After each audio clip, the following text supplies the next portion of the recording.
And now I'd like to introduce Wednesday from Meta Peace Team, who will lead tonight's bystander intervention training. She's a retired Air Force veteran. She also worked as a combat air advisor for NATO under the NATO Air Training Command Afghanistan, where her role entailed serving as a nation builder and instructor. This required State Department training, and now she teaches various classes for Meta Peace Team and a slew of other grassroots organizations as a member of Common Defense Michigan. Go for it. All right. Hi, everyone. I'm Wednesday. I'm here on behalf of MetaPeace Team. They've recently renamed. Now they're in the transition. They're calling themselves Mobile Peace Team at the moment. Um, Hopefully that will stick. So they are a group that focuses on nonviolence training. They send people over to the Gaza Strip, to Bosnia, to the Mexican border, and they engage in something called unarmed civilian protection, which is the what we're going to teach today at a higher level. So the skills I'm going to teach you today are used in combat zones for de-escalation of violence and nonviolent protection. So um, we'll get started. All of MPT's material is based on Gandhian and Kingian philosophy. They really truly believe that nonviolence is the way for everything. So that goes into every single part of the training that they do. They feel that we have an interconnectedness of life that is in all of us. And that means that we can connect with any other human being at that level. We can find a nonviolent place and bring people back to that space when they feel escalated or they feel the need for violence, because we can all connect somehow. So we just have to figure out how to connect and how to bring them back to that place of nonviolence, or see and identify that they're headed toward the place of violence and bring them back to a nonviolent space, back to a grounded place where they're not going to be escalating any further. You said you said Bosnia. Yes. Why Bosnia? So anywhere MPT goes, they've been invited. So people will ask MPT to send these peace teams, they wear the yellow vests, to come and be at events or locations or ongoing presence. They only go where they're asked to go. There is a separate training if you want to be part of a peace team that is run by MPT for any place, whether it's local. They do a lot of work here in Michigan since this is where they started. And they also go to those international spaces. Okay, so that being said, we will use an example to kind of show. I did have a similar experience at one of our events. We had a Frog Tifa event where everyone dressed up in the inflatables, and we went out and we were doing our protest. We had our dance march dance. We were having a good time. A truck drove by, and they were really, really upset that we were out there, and they were flipping us off and following us with the truck. So I went over and said, "Hi, can I ask why you're upset?" And they were taken aback. They thought I was going to come over there and, be like, "What are you doing following us?" And they're like, "Well, we don't like your upside down flag." Okay. Um, does that mean something to you? Like, how is that affecting you? And the response was they actually had family members that died while serving. And anytime they see an upside down flag, it really reminds them of their loss and their grief. So I told them I was a veteran and I understood how that would be painful for them. And the validation brought it down another notch, right? And the fact that I was sitting there calmly talking to them and asking them out of genuine curiosity also brought it down a notch. And then we shook hands and they left after a brief conversation. It was just me listening. Sometimes that's all that's needed is a good solid listen and a listen for the right reasons. So that brings us to our first set of tools, which is Clara. If anyone has heard of Clara before, go ahead and post in the chat. Let us know. And we'll see if anybody's had this one before. So Clara has 5 steps. And the first one is calm and center. So there was a manual that went around. These are in the manual. These steps are in the manual. So if you got that, feel free to take notes, but this will be in the manual differently than how I explain it, but still there. The manual is meant for you to look at a later time and remember what we talked about today in a slightly different way so that your brain gets more nuggets of goodness later on. So calm and center. One of the first things that you should always do when you need to de-escalate somebody that's not you is actually de-escalate yourself. So you need to take a nice big breath and let it out and find a way to just bring your own self down and calm your own self down first. Because the act of de-escalating someone else can take a long time. It's not something that happens instantly all the time. It does happen instantly on occasion, but not always. So calm yourself down, do a little center, a little grounding. If you practice some sort of meditation every day, you can really get that skill honed where you can be calm and center like that fast. So you just have to practice, just like every other skill that you might learn, and you get better and better at it. There are a couple ways that you can do calming on the day to day. You'll find some of those in the manual. When you're standing there and someone's yelling in your face, the best way is just that deep breath. Let your eyes relax. Just remember head, shoulders, knees, and toes. Your head needs to sink down into your shoulders a little bit. Relax. Your knees and toes bending a little bit.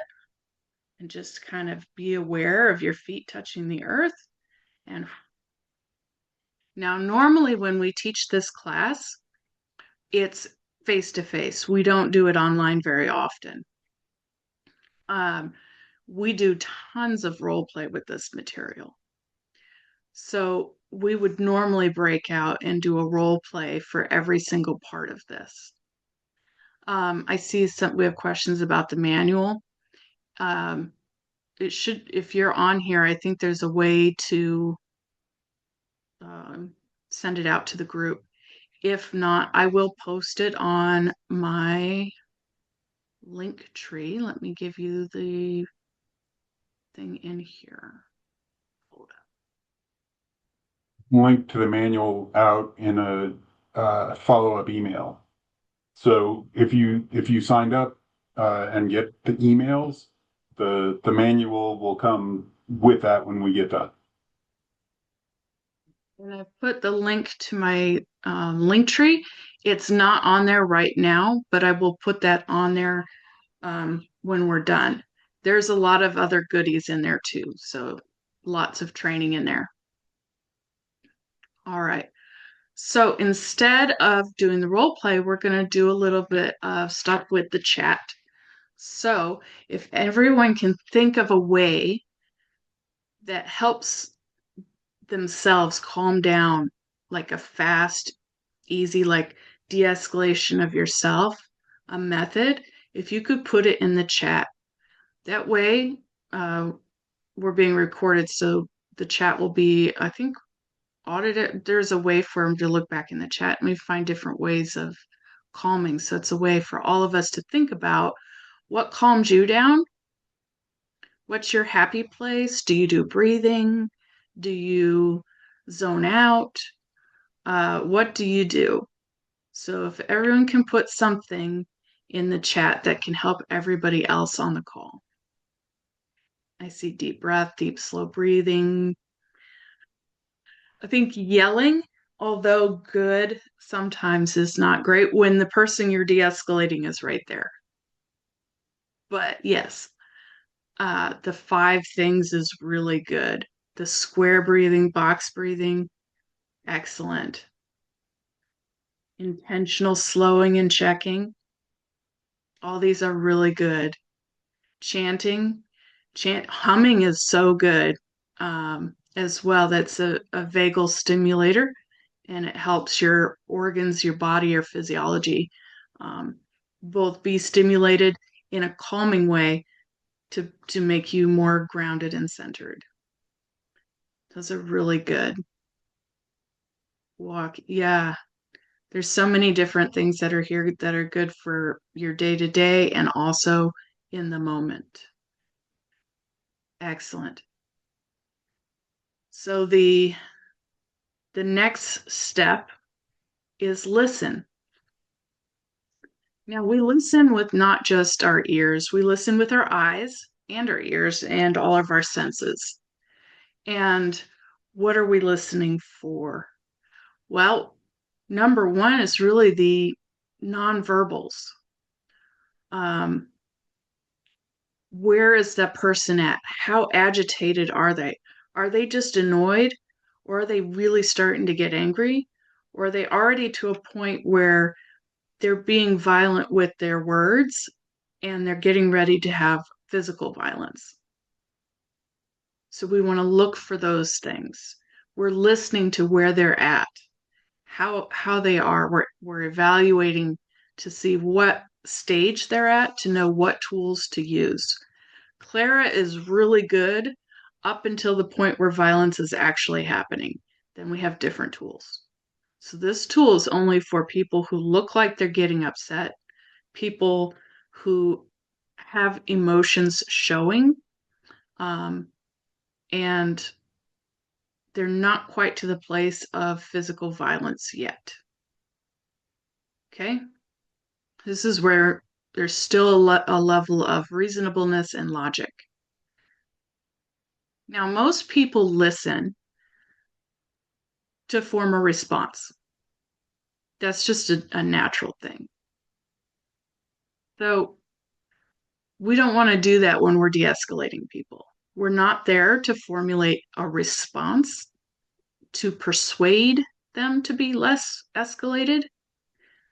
We're going to cause them to de-escalate along with us.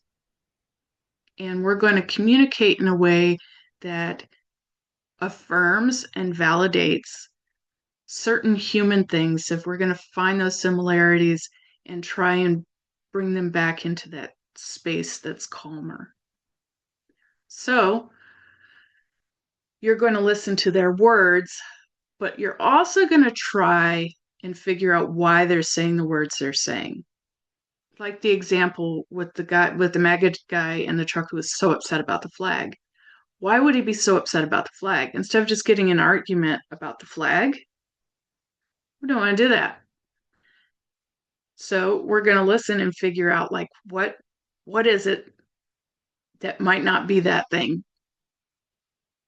Then we're going to move to step number 3, which is affirm. It's the A of Clara.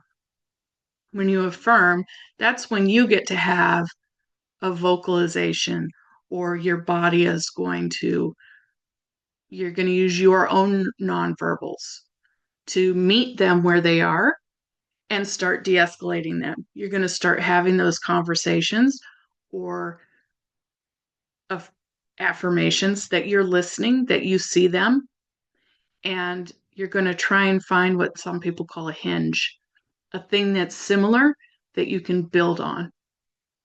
So my hinge was that I was a veteran who also lost people in the war, not the same one, right? And that I was also aware that the upside down flag meant different things to different people. And I wasn't going to try and convince them that the upside down flag was acceptable. I was just going to let them know that I understood that there's strong emotion attached to that. And I was going to do everything in a very non-judgmental way. So when you do the affirm step, you want to make sure that you aren't putting your own opinion into it, that you aren't persuading them, that you're not trying to, you're just there to listen and affirm. And a lot of times we don't even get to the R and the A. The R and the A of Clara is usually for people like your husband, your wife, your friend, someone that you know really well, because you're going to be responding with your own opinions and you're going to be adding things to the conversation. And if it's somebody who's a stranger or someone who is not a close person to you, you're only going to really use the C, the L, and the A. And you're going to do la, la, la, la, la, sometimes for an hour or two, depending. Like if you're doing peace team for an event, you might just be there for them to talk to you during the entire event until they decide they want to go home, or the event's over and there's nothing for them to be upset about anymore if they're upset about the event. That's what peace team members usually do. Now, you can build your own peace team in your own groups, and you can use the tools that I'm showing you today. And if you are really serious about it, there's people on this call that can reach out to me and we can work something out, because I help people build those teams as well that's suitable for each organization, because everybody has a different location where different things are important. You know, Minneapolis during raids and sweeps needed different information and processes than, you know, people in Michigan in the country needed. It's just going to be different for everyone, but the tools are the same. All right, so there's a game that we normally play called Unpopular Opinion. We're going to do this in the chat a little bit. So if somebody has an unpopular opinion, we're going to do, because normally we play this in person, but instead we're going to use the chat. I'm going to use some examples that people have had from before.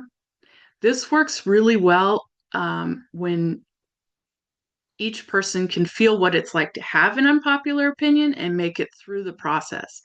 When you are also pretending to be the agitator, when you're pretending to be the person who's upset, that's when you really realize how much Clara works. Usually people cannot stay even pretending to be mad when that is their goal. When their goal is to be an escalated individual for the sake of learning, most people cannot do that for more than 10 seconds when the other person is using their nonverbal Clara skills and their verbal Clara skills. So, that being said, one of the unpopular opinions we've had before was, I own a Tesla. You can imagine a lot of people would be upset about that. So what kind of questions can you think of that would fit within the Clara model of being non-judgmental, of being curious, not being there to persuade, not Uno card questions or statements where you're saying, oh yes, I also had that emotion, let me tell you about it, or oh yes, I also know someone who owns a Tesla, let me tell you about it. Not those, but a question that actually requires the other person to think and give you a response, to tell you about it. So think of questions that might fit in this. They can't be yes, no.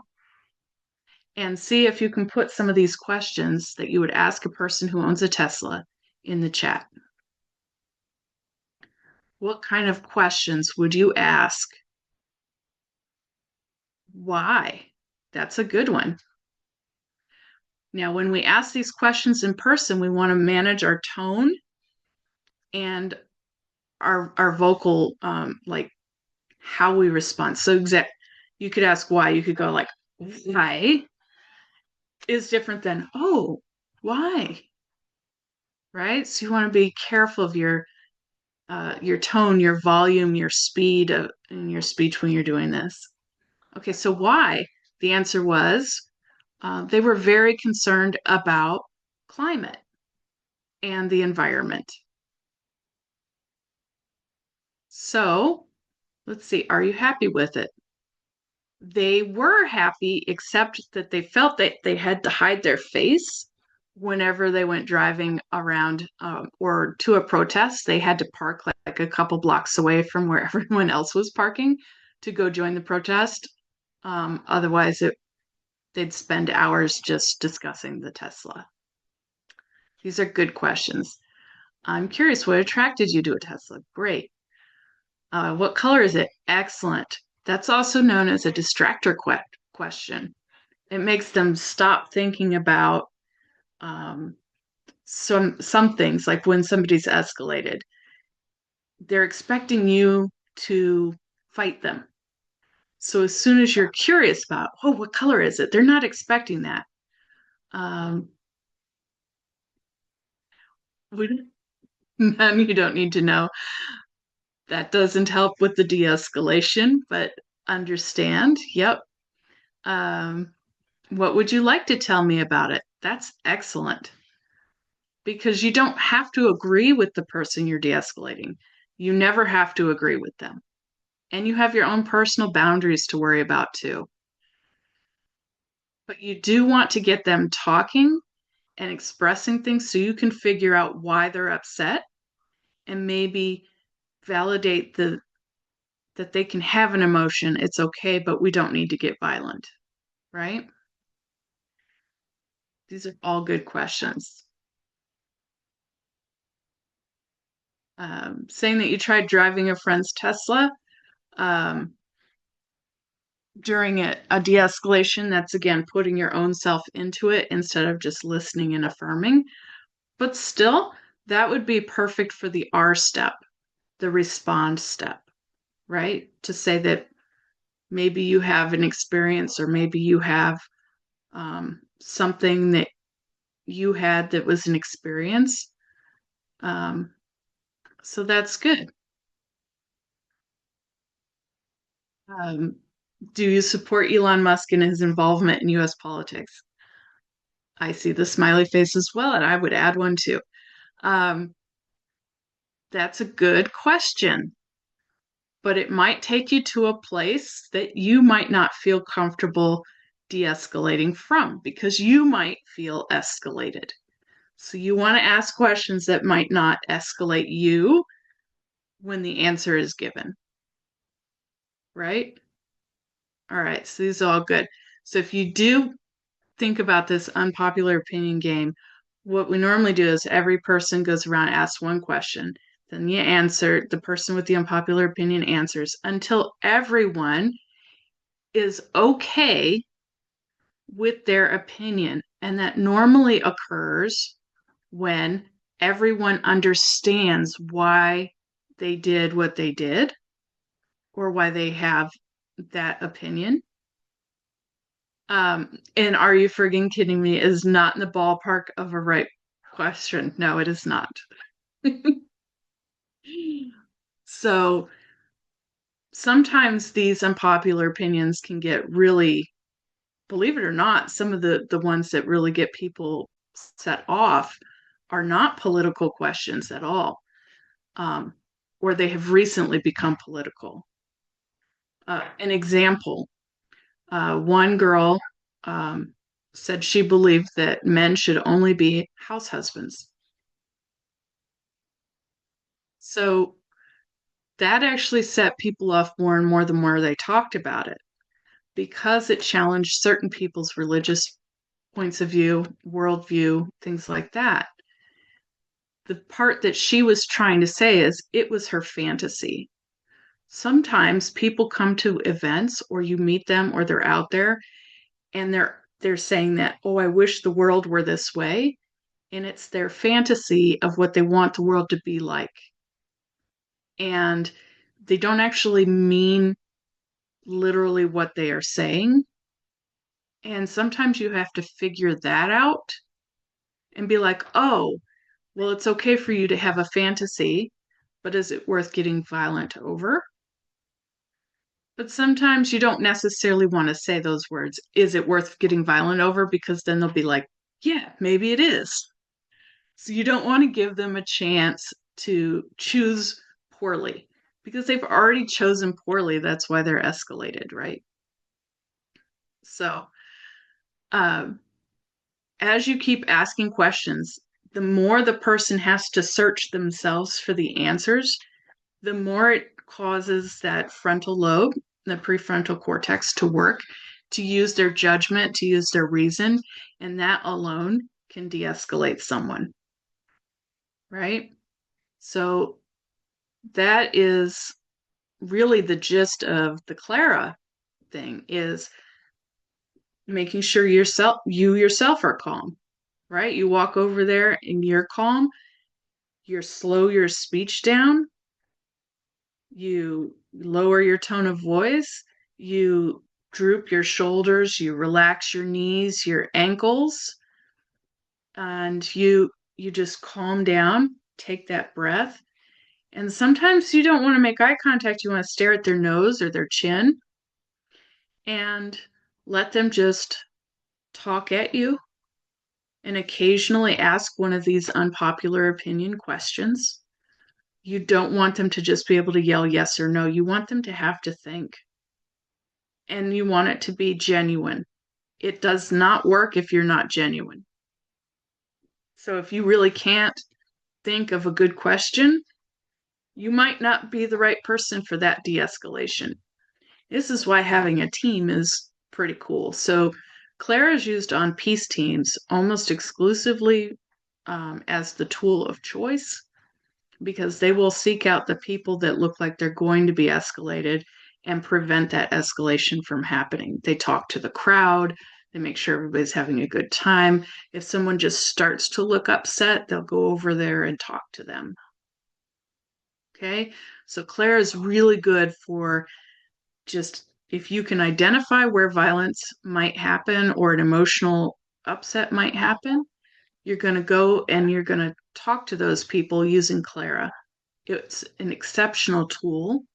It's probably the best de-escalation tool for those levels of escalation that I've ever encountered. It's one of the reasons why I'm happy to teach MPT classes as a veteran with Common Defense Michigan because their stuff really is, it's even better than some of the stuff I learned at the State Department. And the Navy has used Clara. It's part of their Special Forces training as well. So it's a great tool. I encourage everyone to practice it. You're only going to get better. So if you have friends that you can practice this with, or somebody family member that needs a little de-escalation, try it. It works so well. So again, the C in Clara is calm and center. That's for you to be calm and center.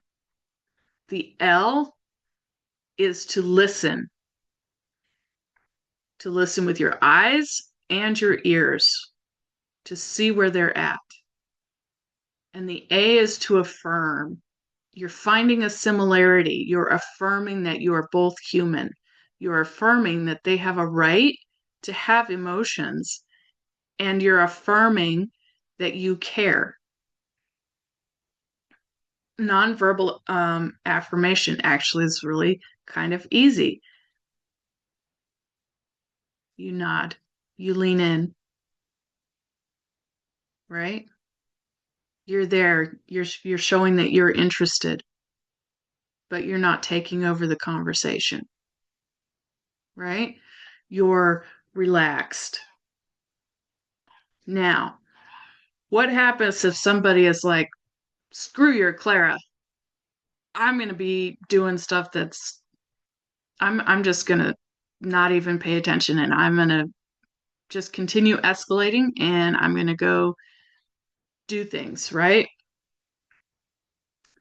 So that's where we get to our 5 Ds of de-escalation, or sorry, bystander intervention. I flip my pages here. Or I do it how they want me to.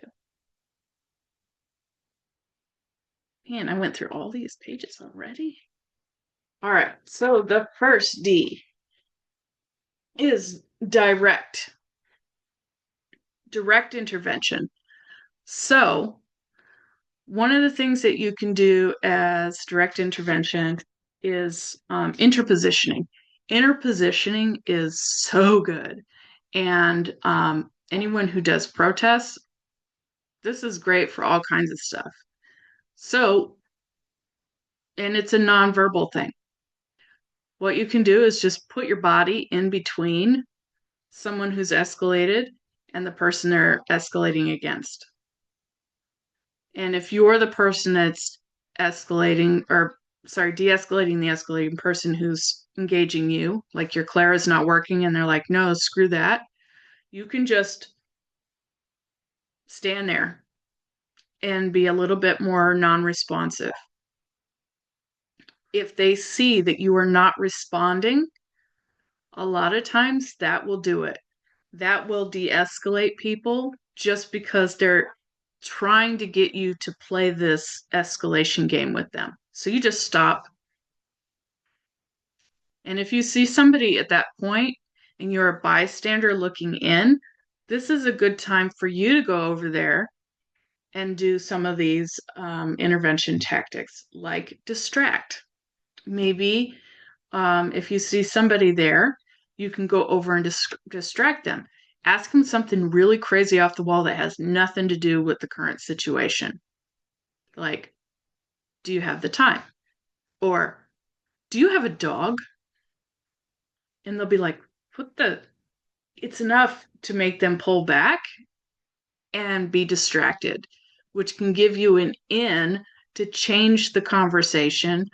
Or you can also turn and talk to the person who's there, the target of this escalation that's happening, and ask them a question.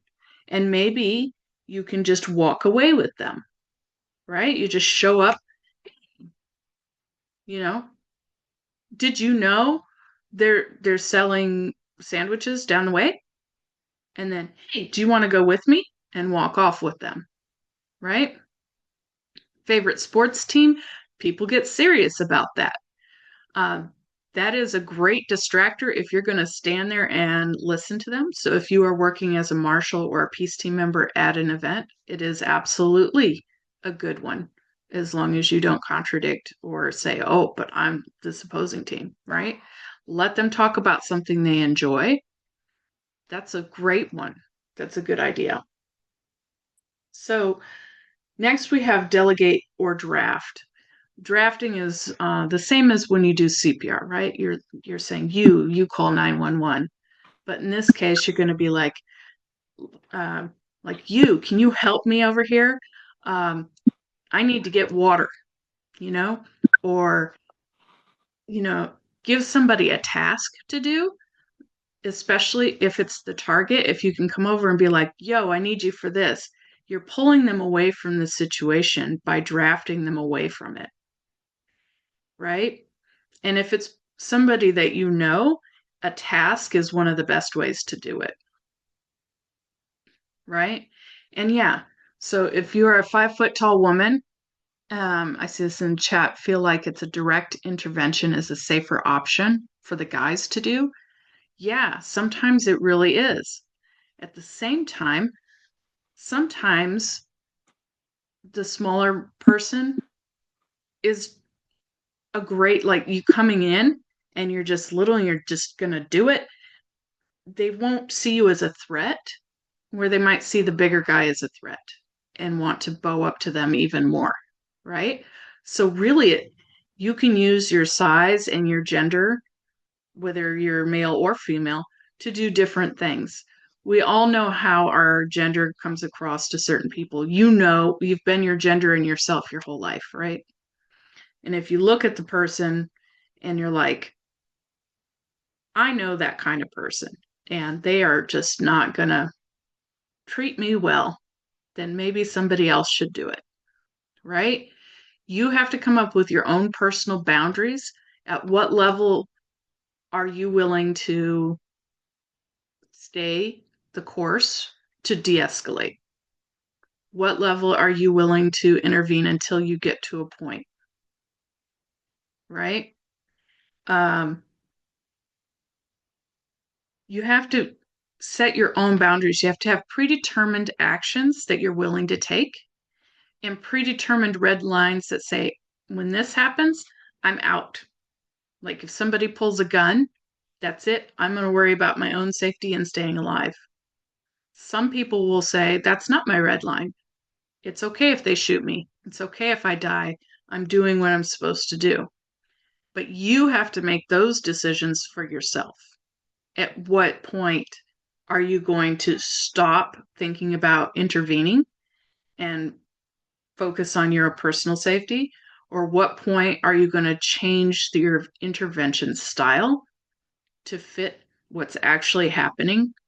And like the big one that people have to wrestle with for a long time is because ICE was doing this. If ICE is threatening to shoot your dog if you don't comply with what they want you to do, at what point do you save your neighbors or your dog? Right? Those are really hard questions. And if you try and make those decisions in the moment, you're just going to have a threat response, which is totally natural. You're going to, freeze, fight, flight, fawn. You're going to do one of those things. And you don't want that to happen necessarily, or you want to have a resilience so that when that does happen, you can bring yourself back to a place where you have judgment, where you can think about training or that you can do. So that takes a lot of introspection and thought, like, what would I do if? And what are my red lines? You're doing a personal risk assessment to determine what you want to do, what team you might be willing to be on, what tools you're not going to use because that's already past your level of wanting to be involved. So Clara is an easy one because it's before any violence takes place. The bystander intervention, the direct, distract, delegate, you can use those at the lower levels too. But these also work at the higher levels. These are things that, like under different terminology, military members use these in situations that are potentially lethal, right? We're still using some of these. We're still distracting people. We're still drafting people. And document is the next D. Create documentation. This will be back to teams that you might be on. Legal observers, if anybody here knows who legal observers are, their job is to stay detached and monitor situations and film and collect evidence. And then that helps with legal remedy later on. If something's happening and you want to film, you're a bystander and you want to film, ICE really takes exception to that. They do not like that. So it is very dangerous for them to see you recording something that they're doing that is illegal. We learned this in Minneapolis. So if you're going to do that, you need to be aware of the risk, right? But can that be exceptionally good to find remedy later? You bet. It is a way of intervening, and it might not work sometimes people will go away when you start filming them. Sometimes it'll de-escalate, but in the case of ICE, it usually escalates things. So you just have to be aware of what that means to you and the people around you, and how to collect that evidence and how to do that documentation. Okay. And I see here in the chat, there should be someone in your team recording the incident. Absolutely. But you want to record the perpetrator, not the victim or the target. You want to record the illegal activity or the dangerous activity, not how it's affecting the people there. You might, though, do a nice scan of the entire area if nothing is going on and they're escalating things for no good reason. You want to capture that there's really nothing for them to be this upset about. Yeah, and then you can always, even if you don't have a place to give that information or that documentation right away, you can find a place to deliver it after the fact, right? So still always do it, and then you can find a place to deliver it to make it useful. What about white people stepping up when agitators are racially motivated? Part of the role, absolutely. There's a video link that can be sent out. I gave, and it's one of the little videos that MPT uses. There's a group of them. I'll try and get a set of links for those videos out to everybody as well. And basically, you want to remember you're not a white savior. We don't want to do that. What you want to do is to sit with the person, to stand with the person. You can use interpositioning. But what you really want to do is make sure that you're not intruding on them either. You want to stand with them. You're going to let them kind of guide you as to how far you want to get involved. Like, if they don't want you to speak for them, don't. Right? If they don't want you to call the police, that's one thing MPT actually has a rule about. We don't call the police when I'm doing any sort of event or I'm wearing the yellow vest. We don't call police. We don't call 911 without permission from the person that would require that service. There's so much trauma involved with police, especially in the BIPOC community. You do not want to be calling police to help somebody who's been traumatized by the police. You just don't do that. We just don't. So whenever you're a bystander and you're intervening, never, ever, ever call the police without permission from the people who are the targets of the problem. There's a thing in Afghanistan that we, as combat air advisors, we used. It's called Shona Bashona. It means shoulder to shoulder. And we had to take a whole class on it. And just to drive it home a little bit more, if you walk into a situation and you put yourself in charge, you've already changed the dynamic of how everybody's going to interact with each other. So when you step in as an intervention, you want to make sure that you're entering on equal ground and not as a person of authority. Authority is always challenged by somebody. You stepping in as an authority challenges the person who's escalated.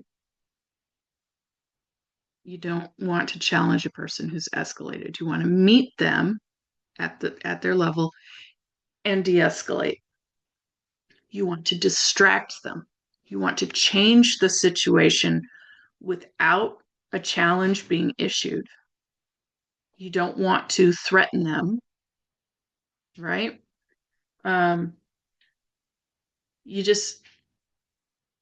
of those things cause more escalation.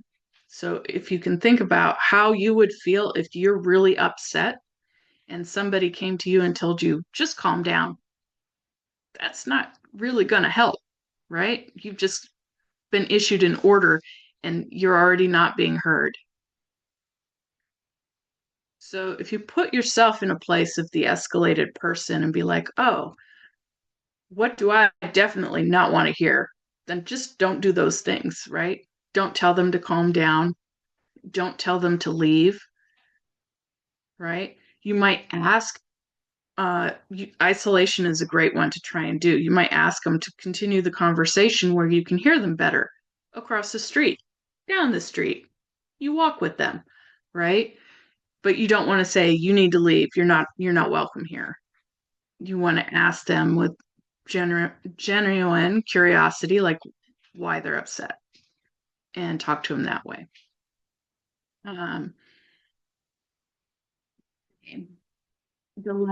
Delay confuses people a little bit, because you are being delayed yourself. You are going to delay going on about your business for the day, and you're going to make sure that after the incident is over, that those people get whatever help they need. That you're going to check in with the people that were targeted, and you're going to ask them what they need.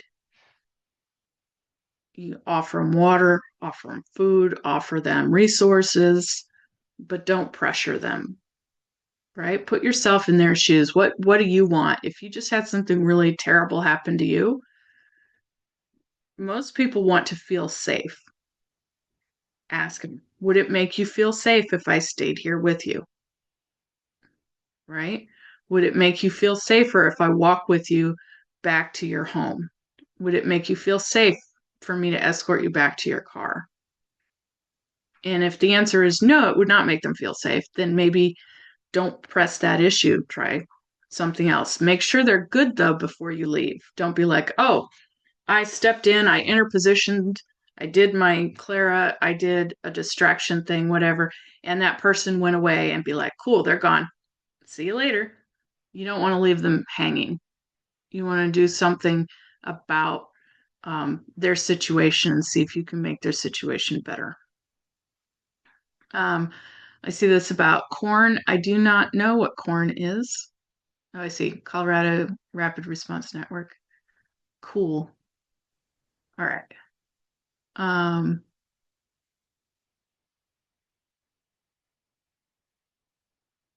How horrible. This is just wrong, not respectful. I don't know what that means. Can you No, clarify that? what I'm was talking about, I'm sorry, my name is Demetrius. I mean, yeah, when they try to get a dog, when ICE tries to say it's you or your dog, I mean, really, it's not, I mean, it's criminal actually for them to even go after any, they're allowed to do that, essentially? Are they? Not allowed to, but they were doing that a lot. They were saying, I will shoot your dog if you don't tell me where so and so is at. Mm-hmm. Basically, trying to get people, or you have to go open your neighbor's door, or I will shoot your dog. That happened quite a lot as well. And oftentimes they would shoot the dogs anyway. They shot a lot of dogs in Minneapolis. Oh my And God. Yeah, that's horrible. Mm-hmm. it's horrible. It's terrible. Um, and that's the thing with violence. We all expect people to follow rules, but when they get to a certain place, um, the rules are not being followed. So you have to do things at that human level. You have to connect with them. That's why, because the rules are already out the window. Um, if they were following the rules, the social contract we all know is to, comport yourself with an amount of dignity or friendliness to your neighbors, right? That's kind of the general unspoken rule. And they're already breaking that. And the more escalated they get, the more rules they'll break until they're breaking laws and then morals and ethics that they might usually stand behind. They're just not going to recognize as boundaries anymore. They've already crossed them. That's not That's horrible. The They, I don't know. the yeah, issue of holding ICE accountable for these things is outside the scope of what we're talking about, but we all agree that these are egregious acts that aren't any part of law enforcement and they shouldn't be doing. Okay. exactly. So what can you do when those egregious acts happen? That is part of what we can cover here. And the big one is documentation, right? And you want the documentation to be something that could be admissible in court, right? So when you film, say everything in a flat voice if you can without accusing people or say, oh, don't say, oh, he's wailing on that woman, right? Instead, say something like, the ICE officer struck the woman 6 times and is continuing to strike that woman, right? And if they tell you to step back or you're too close and you're filming, show your feet moving backward, tilt the camera down, tilt your phone down, and say, I am moving back to a safe space, and then resume your filming. So that's part of the document part of the intervention is to do that. So can anyone in the chat tell me how far away is far away, like is safe when you're filming? We'll say ice. How far away do you need to be to safely film ice? Does anybody know? We have 1 foot, we have 6 feet. 1 foot is within arm's reach, that's not a safe distance. Where they don't notice you is really good. It's not an intervention at that point, but it is documentation that can be used for legal remedy previously. 6 feet is really close to, we do say a minimum, bare minimum of 5 feet, and 10 feet's really kind of where we want to be. You want to be 10 feet away because it's outside of lunging, slap your phone away distance. Because if they start to move, you have time to move as well. Now, if they have decided that they have guns pulled, no distance is safe. And that's another thing. If you're choosing to intervene, you are choosing to say that safety is not your primary optimal concern. That is not what you are trying to do, right? Because your personal safety has to be moved down a peg for you to be able to intervene. You have to put somebody else's welfare or the welfare of the movement or the whole standing up and showing that this is a thing that we do. A nonviolent Martin Luther King has some nonviolence principles, and one of them is being courageous in taking those actions and accepting the harm that might come from that to show how much it is of value, right? That's another training as well. But the yes, 10 feet. I'm seeing more of those pop up. So you want to be able to say, my own personal safety is not my priority if you want to intervene. If you can't do that, your boundary is no, my own personal safety is the utmost of importance to me, then you will leave areas where violence is happening or escalation is occurring, right? And if there are people who have that response, it doesn't make them a bad person. Maybe they're highly traumatized. Maybe they are a person that ICE is looking for that they'll make an example out of. You may not know the person's backstory, right? But when you see somebody and they're like, nope, violence is about to happen, I'm outie. I gotta go. Have grace for them. Don't demonize them, right? And have grace for yourself if you need to do that, right? If somebody's boundary is on the total other end where I'll take a bullet for anybody, right? That's also a boundary. We just want to make sure that boundaries are respected and that every individual knows what their boundaries are before they get into these situations. So you want to do a personal risk assessment and really think about some of these things, like what level of intervention am I willing to do? And then know how to look for indicators of your level of intervention. Say you're willing to take a punch in the face, right? So if somebody looks like they're going to fight and you're on a team, you can be the person to go over there and interposition, and try and de-escalate that person who's, already like looks like they're going to take a swing. And then if you do get punched, don't get up and fight them. Get up and be like, "Oh, that hurt." Or, "Do you need a water? That took a lot of effort." Now, if you're saying that to kind of pester them, you know the tone of voice. It has to be genuine. And speaking of which, water is an excellent de-escalation tool. They find this in combat zones all the time. If you offer somebody water, it means more than just it's more than just a gift. It's a sustenance thing. It's a thing that our limbic system responds to. It is a piece of the survival map, right? Everyone needs water. So if you offer water, it's great. Now, if you have bottles of water and somebody like an ICE agent has a gun and you offer them water, you offer them 2 bottles of water and they take it, guess what's in their hands now instead of their gun? 2 bottles of water.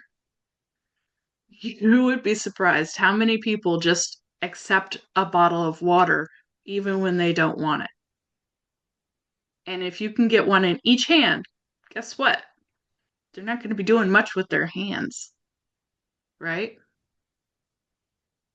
And I see this. It's been bad. Too many bad guys. ICE are not nice. They are not nice. And you should never open your door to ICE for any reason. Make them break your door down and film it. You will have a lot of legal remedy for those kinds of things later. So, one of the things that I teach outside of MPT are tips and tactics and intensives and what to do during raids and sweeps when ICE is around. We will have, we'll cover that here in a minute. So I don't want to get too far because everybody gets hot over the ICE things, right? We will cover that shortly. All right. So we have the do's and don'ts. We'll go over that again. You don't call the police unless people ask you to call the police and they are the person who is targeted. You don't escalate, don't challenge, don't threaten, don't sneer and shame and humiliate. Those are escalation tactics. Do you want to escalate? Not when you're intervening for this, but if you are doing certain actions and civil disobedience, you can actually use this training in reverse in some cases. And knowing that makes you aware that there are agitators out there. And agitators are doing this on purpose. You cannot de-escalate a professional agitator very easily. A lot of these tools won't work because they're using the tools in reverse. So keep that in mind. When you see that it is a person who's an agitator, the best way is to make a perimeter around them and alert people that that is an agitator. Right? But don't do nothing. You should always do something. Even if you have to leave, maybe notify somebody on your way out. If you see somebody who looks like they might want to intervene, let them know, hey, there's something going down the street. People need help on your way out, right? Something. Alert people to the situation.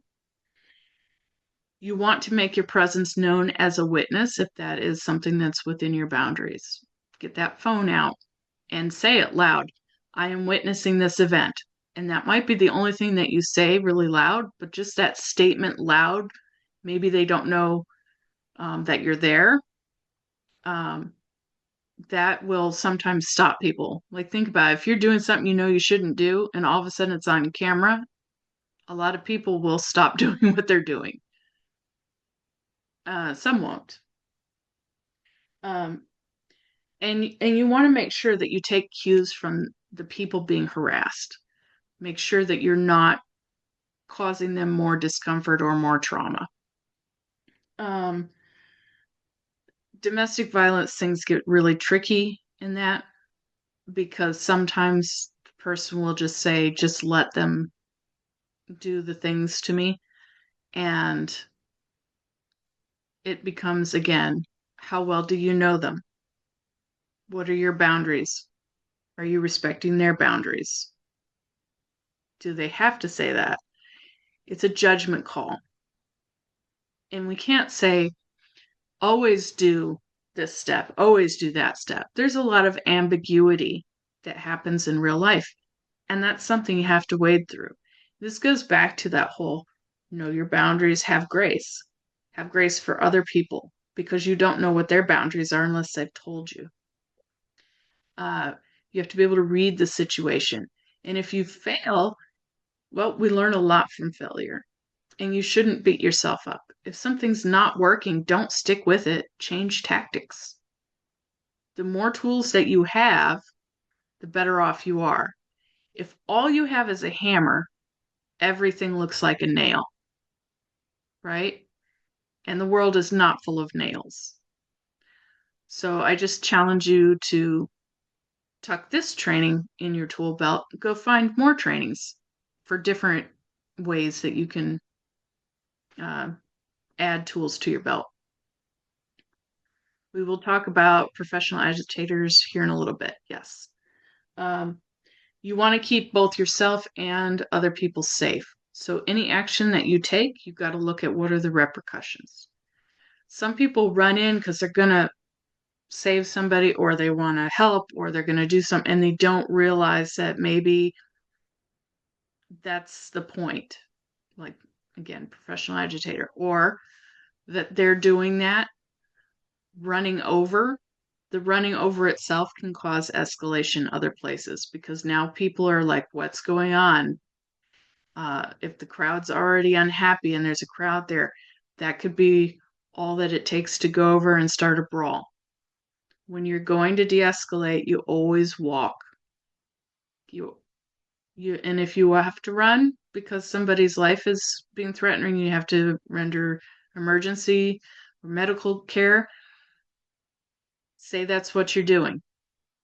Announce to people to get out of your way. Like, I'm coming through, but don't do it in an anxious voice. You want your voice to be calm and loud and clear and directive. And people will step. That's in itself can act as a distraction. Think about if a fireman comes running through a crowd, you're like, oh my God, it's a fire, versus out of the way, I need to get through. Right? It's a different level of how the people around you are going to react. All right. You'll also see we have mirrored is another tool. The move close to a person, introduce yourself. It's another way of the 5Ds. You're still providing a distraction. You're going to rally people to help you. Hey, let's help this person before you go engage, right? You're going to interrupt with your distraction. You're going to redirect. You're going to try and shift the emotions to a different place or a different way. You're going to have a different topic of conversation. You're going to have a different immediate need to address. And you're going to reinforce that new path that has been chosen. So you can use that as well. And again, document. And that's in the manual as well. All right. Professional agitators. How can you tell what a professional agitator looks like? Let's use the chat and see if any of you can come up with things And these would be indicators that are different than what you would see with somebody who's emotionally escalated and headed toward violence. Wearing a red hat. Honestly, they're at the sake of being snide here, they're not smart enough to be professional agitators. I'm sure some are. Aggression. Actually, no, this is a key sign. If you see somebody with aggression as a emotion and not an act, then they're not an agitator, most likely. An agitator will be very calm, cool, collected. They know exactly what they're doing. They're going to be co-opting. They're going to be taking that energy and making other people aggressive. They're going to be making other people angry, right? I happen to be a really good agitator, by the way. And I can go in, even on role play, when I tell people, don't do what I tell you to do, they still will, right? And when I come into a training, I'm not the trainer and I'm just like one of the people. And they say very specifically, do not step away from the wall. You guys are protesters, and we're going to have a person coming over here like a preacher, and he's going to try and agitate you. He's going to try and get, threaten you and do things. You're going to try and de-escalate him, but don't leave your row of people. And then I'll come in on the row of people and be like, we've got to do this. We've got to do it. And then I will physically like move. Once I get like that level of trust, you build a little bit of trust, even in the split seconds. And then like, I'm on your team. I'm on your side. I'm doing this. Now we're going to go and we're going to redirect over here and we're going to do things we're not supposed to do. You'd be surprised how often I can get people to do that. Those are the activities that an agitator will engage in. They are not themselves, they're pretending to be emotionally involved, and they're usually doing it just for the person that they're gaining the trust for that one moment, or for the crowd. When a crowd gets to a certain point, a crowd acts like a toddler. It acts like a single individual. So when you see somebody talking to the crowd, getting the crowd to do something, or trying to gain trust with somebody and be like, oh, but we really should be doing this instead, that co-option, they're most likely a professional agitator. All right, so let's look at some more things that we've got here. No rationality behind why they're upset. That's a tough one, but it's good. If you can't figure out why they would be upset, but they're not actually upset, like you can tell when somebody's truly upset, then yes. If they're truly upset, then no. Calm, yes. They have an answer for everything, yes. T-shirts and tattoos, no. And I will say that with sarcasm. T-shirt and tattoos? I don't know if that was meant with sarcasm. Let's see. Podcasters. Yes, podcasters do all the time. And bird dogging is one of the techniques that MAGA does use. They will try and provoke. And that's different than being an agitator. So bird dogging is a thing where they're going to say things that they believe. They're going to try and get a shot for their little podcast or whatever. It's like baby agitation. Like they're learning to be agitators, but they are not, because they're not trying to build trust. They're not trying to co-opt. They're not trying to stir the pot and get everybody upset. A lot of times agitators can be on your same side. They just think that you aren't being active enough or you aren't being violent, and they want you to be violent. You have to be aware that it comes from our own side quite often as well.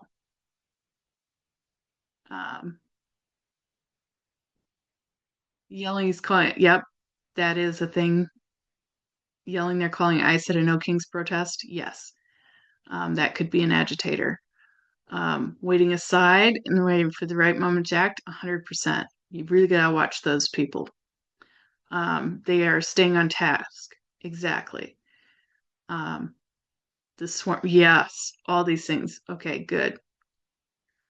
I think you guys are getting it. Yes. Calmly say, go ahead, but maybe that's not a good idea. That is a challenge statement. So probably not the best. Don't con yourself or others. Yeah, exactly. Okay. Good, good, good. All right.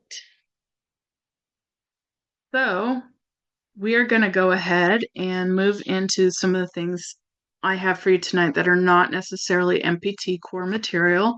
I do have permission from them to add it into this because of the current need with ICE. I write some of their material, and we're going to be working on a new class where this gets kind of put in there. This is from my intensives training, where we talk specifically about ICE and raids and sweeps and what to do. So I know that there was specific things about what do you do when violence is already happening? What do you do when ICE already has a gun drawn? And that's what this is all about. The number one thing that you can do is get the evidence. You are going to scan the area, look for exits, look for cover, look for places that you can go, you can get out if they start coming after you. If you see people that are in areas that could be bottlenecked or they'll be boxed in, try and get people in areas where they're close to exits or they are on their way out, where they have an escape route. Because you're not going to be engaging somebody directly if they have a gun pulled if you can help it. That is not going to help anybody. So you have to recognize what's going on. You have to be aware of your exit strategy. You're going to look at what would be required to evacuate the people that are in the area. Those are the things that you want to do. In the military, we say get off the X, right?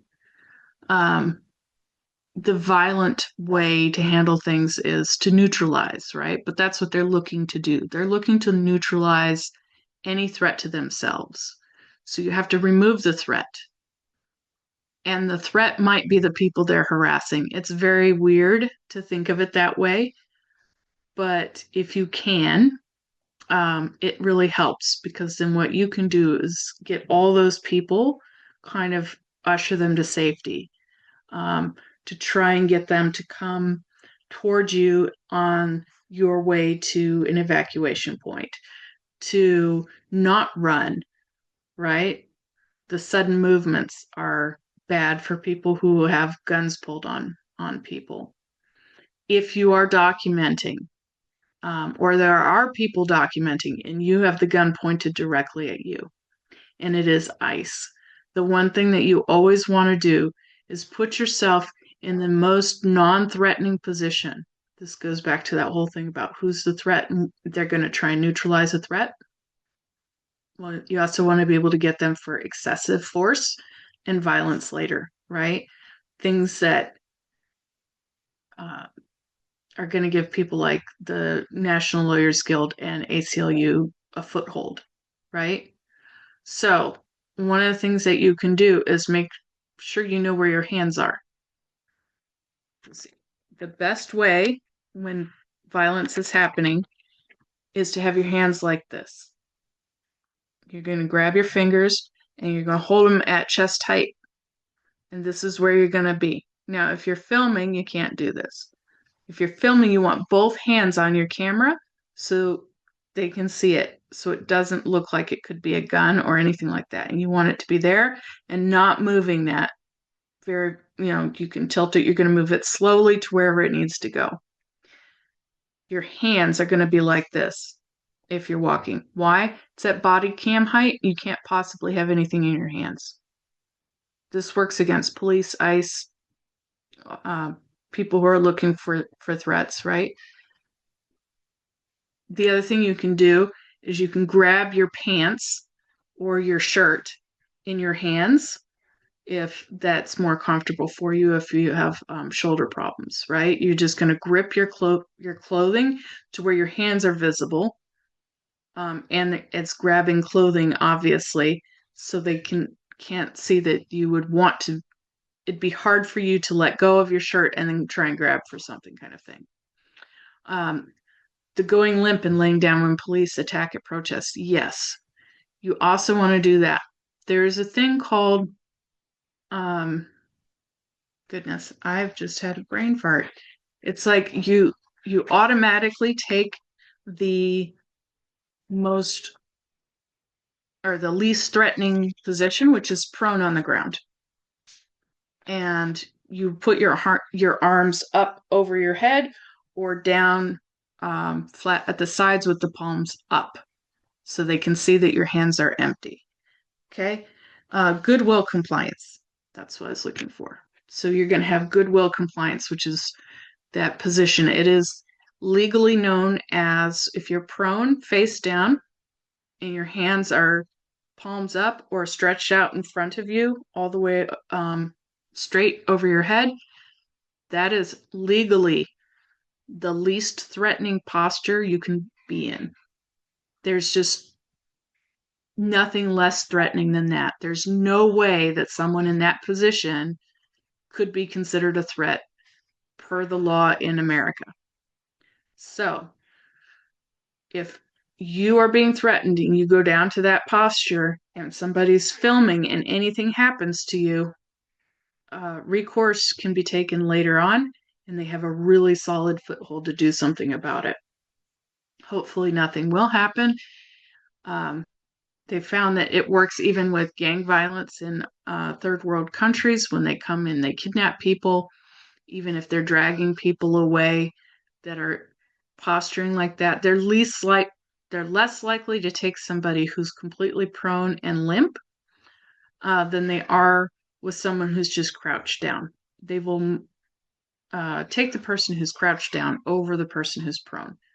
Does anybody know why? Go ahead and put in chats if you would know why that would be the case. If there's no rules just out there, why would somebody not take the person prone versus the person crouched? Wait. Yes. If you are grabbed by ICE or somebody, channel your inner overcooked limp broccoli. Like, you just want to use your calm skills from Clara. You want to just calm and ground and really just be as heavy as you can possibly be. You want to be as limp as possible. Even when you fight them, it's not as much as the dead weight. So it's harder to take an unconscious person out of something than someone who's fighting. So if you ever, anybody in here, I don't know, search and rescue, firefighters, police, ex-military, any of those things, they'll tell you that the hardest thing is that dead weight. It's easier to get somebody who's fighting than somebody who's just not at all. Slippery, like a little kid pretending that they're Jello sliding under the chair to go under the table, right? It's really hard to grab hold of somebody like that when you're just like not doing anything and there's no muscle tension. Yeah, it is pretty crazy to put yourself in such a vulnerable position, but there's power with that. There really truly is. Um, yeah. So, Alex Pretty, yeah. Your inner dead octopus, 100%. I love that one. I'm going to use that if that's okay in future trainings. All right, the last thing that I want to cover before we take questions, I see your hand, Jeffrey, but we'll be there shortly, is whenever you have anything happen, if you intervene and you're a bystander, find somebody to debrief with. If you're part of a peace team or you're part of a marshal team or something, a safety team, always debrief. And you want to do it immediately. Immediately. You want to talk about how you felt, what happened, get things straight, if you did document, write down chronological order and exactly what happened, who those people were. You don't want to necessarily give the names, locations, or addresses of anybody who was a victim, but you definitely want to give the ones of the perpetrators of violence. You want to write down anything that you can find out about them, right? You want to think about what happened, what you could do better, and if it happens again. Have grace for yourself. When you are in a situation and tensions are high and stress levels are high, right? The brain changes how it works. You get target fixation. These are well known, like the military knows about these. We do so much training to counteract these things. And it's not a bad thing if it happens to you. So, like target fixation, truncation, um, 7 pieces of information, like a salute report, is really good if you're on a detection team. It's not so good when you're in a firefight or you're in an active de-escalation that's really scary. Salt works better. So we like to salt our ice. So the size, action, location, and time versus having to remember all of salute, right? You can skip the uniform and equipment when you're in those stressful times because even in the military, we use salute for everything. And we never use it because it's too many pieces of information when adrenaline gets going. Uh, so let's see. Filming with a body cam. Body cams are the best. You can have them on all the time, and they do in 10-minute bursts. It's amazing. I love my body cam. I use it for so many things. And some of them look like they're not on when they're on.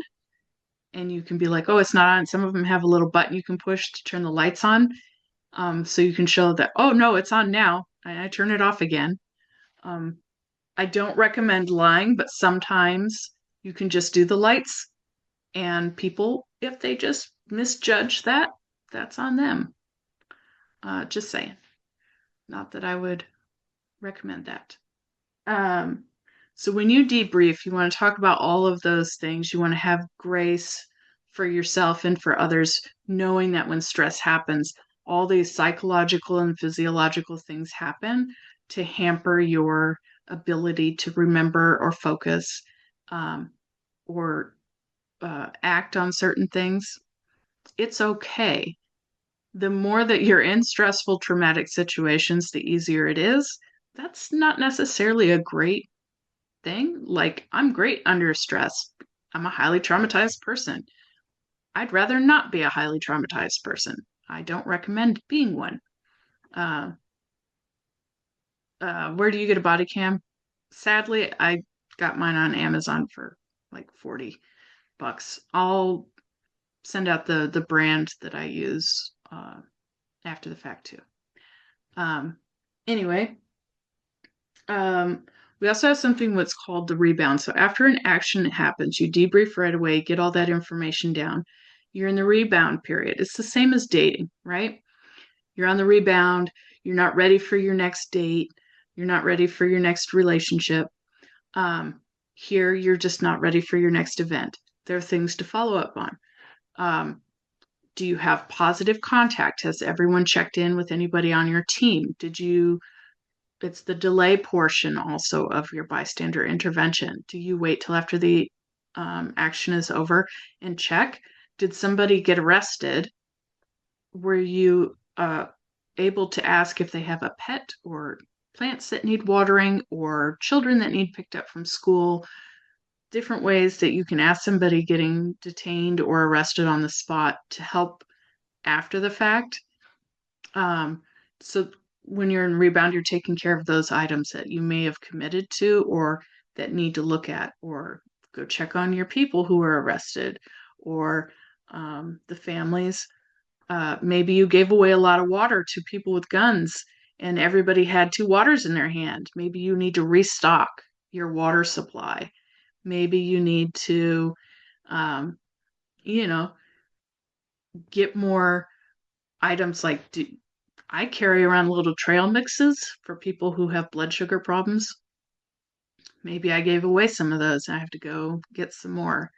Um, maybe I have to wash all my protest gear because I was pushed in the mud. All of those things that you need to do to get yourself back to 100. You, yourself, your team, the people around you, checking in on everyone, the follow up, all of that's part of the rebound. Can you start an action in the middle of a rebound? Sure, you can. You're just not going to be able to do it 100%. So you want to identify the rebound period, take care of all those little ends, and then start your next action. It's a great way to prevent burnout because you need self care. That's part of the rebound as well. Maybe you need to take a full day to sleep with the covers over your head, eat chocolate ice cream, go for a run, take a bath, not listen to anyone, don't check your signal, don't check the news, just spend one day getting yourself back to good. Oxygen mask theory, right? Put that oxygen mask on yourself first. Make sure you're good to help other people, right? So you're a powerful force for good. You can help lots of people. And if you're not good, maybe the help you're giving is not as quality as it should be. So that's just for you to figure out what you need to be your best self, or at what point you feel you're ready to have your next action. You don't have to be at 100% to do another action. I'm like almost never at 100% anymore. 80% is pretty good. I've set a boundary for myself. As long as I'm over 50%, I can do an action, right? So it's all about what boundaries you set for yourself. All right, so that was an hour and a half of providing you tools. I gave you Clara. We did the 5Ds. We did Mirrored. We did talked about debrief and rebound. We talked about what happens briefly if somebody has a gun, when violence is actively occurring, hand position, your legal way of being the least threatening. Hopefully, this is going to be useful to everyone. And we've got about half an hour. I will answer questions the best that I can before handing it back over to the team here. So if you have questions, go ahead and put them into the chat. Or in here. Jeffrey's had his hand up for a long time. Jeffrey, give me your question. Three. I got three real quick. One, can you provide how we can join? Two, what can I do? What can I do while stuck at a group home? And three, ICE won't sink low enough to actually threaten to shoot your child if you don't do like so and so. So, number one, how do you join MPT? To do that, you have to take the in-person 8-hour class, but you can also go to the MPT website. So you can go to metapeaceteam.org. This is also where you can give donations. They're supposed to have something, they're redoing their webpage right now, a place for you to register if you want to participate and do anything. So you can go to their website and hopefully, if it's not there when you check right now, check back in about a week. All that stuff should be there. I highly encourage you to donate if you want trainings like this to continue happening. Like I'm not paid for doing anything unless we get donations for the class, which is fine. I like to give all my stuff for free. I don't like to gatekeep anything, but we also like to use the donation button so that nobody knows if you gave money or didn't give money. There's no way that anybody can shame you or praise you or anything like that. If you want to give, you can. If you don't have to, and no one will know. There was an A. A at the end of Clara is add. So the other thing is, will ICE shoot a child? They have not yet. That does not mean they won't. They have deported children without their parents. They have detained children, infants. They have detained infants, taken them away from their families, left the parents. I can't say So what they would and wouldn't do, but I'm pretty sure that ICE would do whatever they want. They removed all of the training that really was the safeguards on that program. And there's been some people come out talking about that, and they have not fixed it. So there's that. Wyndsday, I've got about. And what can you do in a group home to help? There's a lot.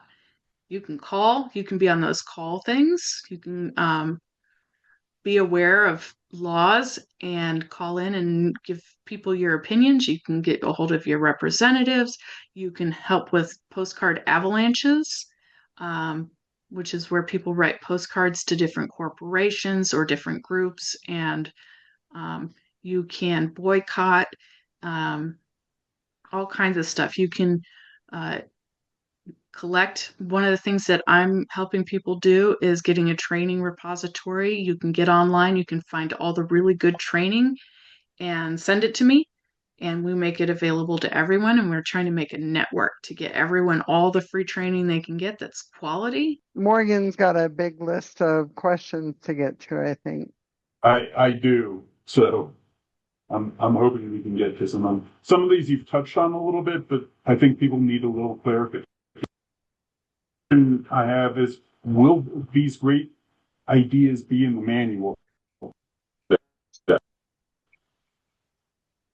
So there will be, most of what I had talked about today will be in the manual in a truncated version of what I covered, yes. The things about the guns and after violence happened will not, but I can put out, I have a tips and tactics educational thing that should be on my link tree, and we can also send that out. Okay. The next question I've got, and you touched on this a little bit, but somebody asked, what does interposition mean? Interpositioning is where you place your body between the person who's escalated and the target of their escalation. So two people are staying there, and then you just come along and go like, I'm here. What you can do now? Yeah. All right. Is there any legal recourse if ICE kills your dog? Yes, there is. Depending on your city ordinances, you can reach out to the National Lawyers Guild. They are really big on protecting people's freedoms of speech, but they also are handling an awful lot of things that involve ICE because they really hate ICE a lot. ACLU also has resources for things like that. I am But going to chime they're in a not little bit. robust. For dogs, they're not robust, but they have some. I spent a lot of time as a veterinary technician in the emergency setting, and we would get people who beat other people's dogs, people who ran over other people's dogs, people who shot other people's dogs. And they would ask us, what is the recourse?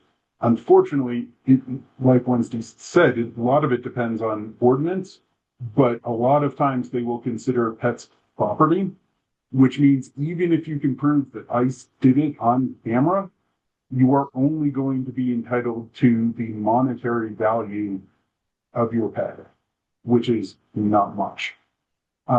So unless there are specific laws that are banning it and imposing criminal sanctions, it's hard enough to hold ICE responsible for anything they do. This is something that I would say would have a low likelihood of being productive. I agree. I mean, they have, it's like sometimes there's resources and they're robust, and sometimes there are resources and they just document it so they can post it later to say there were 35,000 instances of XYZ. And that's something that video could be very powerful on social media, and that may be a more effective way to use something like that, and have it make ICE look like people who are killing pets. The name and shame is very powerful with influencers right now. So the anyone have an idea for bullet points that can be printed on a card, like a know your rights kind of card, this kind of stuff? So again, that's the thing with dealing with ambiguity in a space, which is what we're doing with these techniques, right? So you can put them down, but when you do, it kind of makes people want to follow the rule or follow the things exactly or use the steps in a very specific order. In reality, you have to think about it and decide what you're going to do and certain things that fit your boundaries, but you have to judge the situation because it's not going to always work the same way. No situation is going to be the same. So you kind of have to take it all in. It's kind of like this feeling of what I should do, what I shouldn't do, what feels like it's a nonviolent de escalation response versus what it feels like a challenging, aggressive, not genuine attempt at de escalation. You might be genuine in your feelings, but your feelings might be genuinely aggressive, right? So, how do you calm down and do those things? I do know people who carry a card that simply says breathe on it. And they just knowing that's on their person and they tap their pants like when they're going to grab their pants and there's that card in there and they know what it says. They know it says breathe. So they can take that breath, de-escalate themselves and think about what they're going to do. Let that prefrontal cortex start the reasoning and the judgment and executive function. Yeah. Similarly, would putting Clara on a note card to bring around with you, or the full acronym spelled out, that might help too. Whatever works for you. Clara, like I said, usually it's just the cla la la la la la la. We almost never get to RNA in practice. Yeah.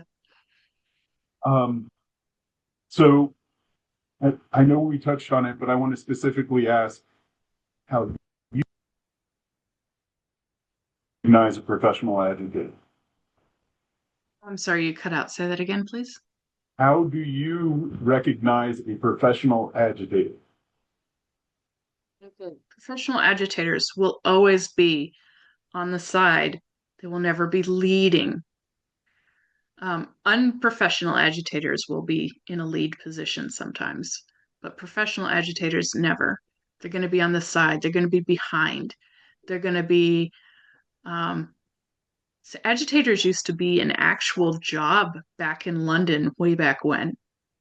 And a lot of you might see the drawings where it was like the little devil whispering in the ear of the people committing the crimes like they were the devil. That is what an agitator will do. That is what they look like. They're that person who's behind there, kind of trying to control the entire situation. I shouldn't say control. They're trying to cause chaos and escalation and agitation in everyone except themselves. So you'll see them maybe they seem really upset and all of a sudden they'll draw back, walk over and talk to somebody else and do the same thing. Yeah. That is a professional agitator, and no amount of de-escalation that you do is going to work with them because they know those de-escalation tactics better than you do. They've used them both ways. They know what they're doing. That's a good point. A lot of times they won't be the person throwing rocks. They'll be the person encouraging somebody else to throw rocks. And they're not going to get in trouble for it, but they're going to make sure the chaos happens. Everyone but them will get in trouble. Yeah. So the next question is, how would you start a peace team somewhere else? we have people from all over the country. If they want to start a peace team in their area, how do they do that? You get at least 2 people and you decide that you're going to do it. You get yourself a pair of yellow vests and you put your name on it. Now, we recommend that we're starting the Care Bear program and trying to spread that all over the United States. That's a mental health first aid kind of thing. And pairing up with that would be Peace Pandas. If you want to just steal the name Peace Panda and you want to throw that on the back of a yellow vest, we are trying to color coordinate a little bit across the U.S. In the protest activism arena so that people automatically know who you are and what you're doing if you travel to different places. We're seeing a lot of people, flying in or driving in to go to different protests in different cities to help boost the numbers in areas and for events that are important in specific locations. So yellow, we're encouraging that for peace teams. And one of the first things you got to do is build a communications culture. And your communications culture that you're going to build is like the rules of your organization. But what is it really? It's a way that you say, this is how we're going to communicate and deal with conflict. This is how we're going to handle decision making and make those very, very clear. What are your underlying values, morals, ethics, and boundaries? Figure out what each person on your team has for boundaries. Like me, I'm a 100% disabled veteran. I have a service dog. I can't go running. So my physical limitations are I can't go running. I have emotional and other such boundaries, personal decisions that I have as boundaries, and I want to share those with my team. So you'll want to do that. So you'll build your communications culture, you'll discuss your boundaries, you'll discuss the scope, and you're going to look at what do we not want to do. We don't want to cause a problem in our community, but we want to help our community. So if anything that we do causes a problem, we got to come back and bounce it off of our values and our culture and see what we can do to change that. So you do that. You get some de-escalation training. You've already got it, and just keep learning. Look for your lessons learned in like Charlotte, North Carolina. Look at the ones in Denver. Look at the ones, and if you have them in Denver, share them online with the rest of us too. So if you have things that you've learned, share them in the community. LA has some pretty decent ones. Minneapolis, Detroit's got some. All these places, start doing some research, look at different things, and agree within your group exactly how you're going to go about things. Good. And, there will be a manual for Peace Pandas up, hopefully in the next couple months, because I'm writing one. Can Peace Pandas wear a white shirt with black sleeves and black pants under their yellow vest? Pandas, yes. We were thinking about Peace Pandas specifically being either the black or the white high vis vests, but yellow is kind of the peace team thing. So, but do it. Don't be like, oh, we don't have yellow vests. We're not going to do a peace team. No, just go do it. Just do it. I'm giving you permission to be on a peace team of your own devising. You don't need anyone's permission. You don't need certifications. You don't need any of that to do it. Just go be peaceful and be nonviolent and lawful and do the things. You can do it. I believe in you. That's our kind of thing. Duocracy, vote by doing. Go out and do. Mm-hmm. I don't know exactly what this refers to, but somebody asked, do you do left of bang training? Not know what you mean by that. Can someone clarify that? That was from Dave. Okay. It's a crowd control thing. I don't know anything about it, so. I'm going to assume, and assumptions just make an ass out of you and me, right? But I will do that until somebody corrects me that that is what happens after shooting occurs or when there's an active shooter shooting. And again, get off the X is the biggest thing. You just need to get people off the X. If you are the person doing the intervention, that is what you are doing. It is the same as the person who goes into the house on fire to carry out all the children, the animals, the people, and show them the way to get to safety. So if that is what you want to do, to intervene in one of those situations where there's shooting occurring, you want to get people where they are in actual hard cover. That means behind the engine block of a car, behind at least a foot of concrete, not behind drywall, um, laying down on the ground, um, not running, because somebody running is going to draw the attention of a shooter every time. Oh, here we go. We got stuff in there. All right. Before an event happens, focusing on precursors and warning signs. Yeah, so that is what Clara does. So Clara is that part before things get escalated.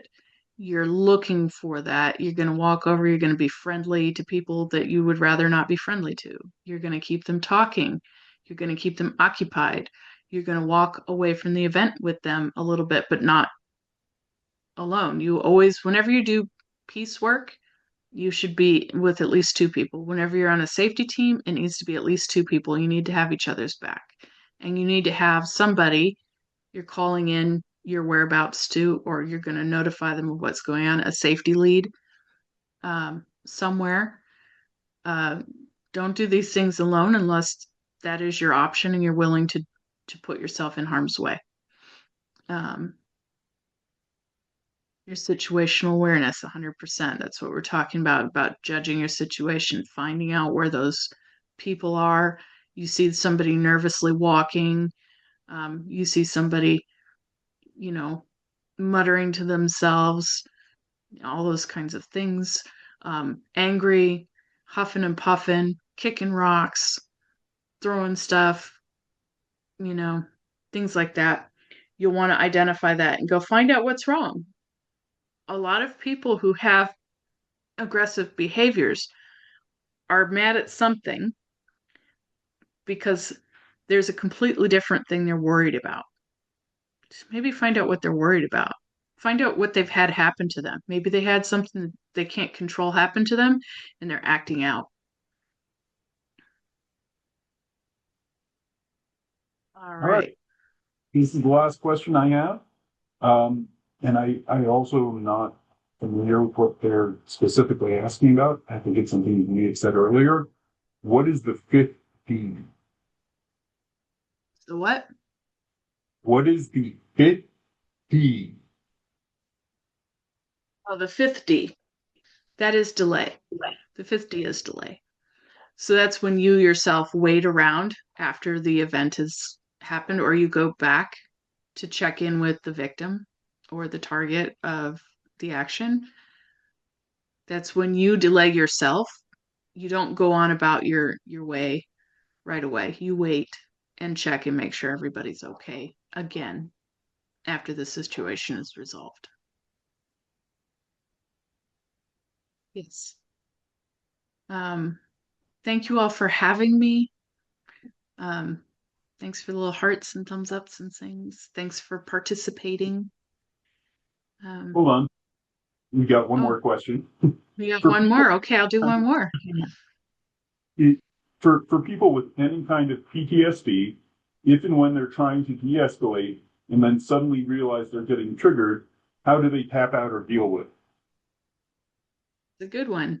And I will confess, I do have PTSD, so I can tell you how I do it, but every person with PTSD handles it differently. Everyone has to find their own way because you know yourself best, right? So when I start noticing my triggers, that's when, well, my dog will tell me too if I'm not aware.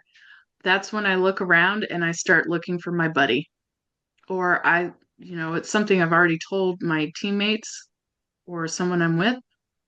Hey, and then I can just go. Maybe I'm going to the quiet zone with the Care Bears instead of staying there and doing the job. And when I'm alone, sometimes that's just when I peace out. Like, I just have to go. And I'm okay. I have to give myself grace to do that. If you're not going to be helpful, or if you're helping someone is going to harm yourself, you just have to find grace for yourself and decide ahead of time when it's okay for you to step away. Because if you've already predetermined that you're going to be kind to yourself if you step away at this red line, then you will. But if you haven't made that decision ahead of time, you're like, nope, I got to go now. You're going to second guess yourself over and over and over again. So, I would yeah. also add to that, do not put yourself in a position to be harmed that you are not prepared to deal with. So don't put yourself in a position where you can get shot by us.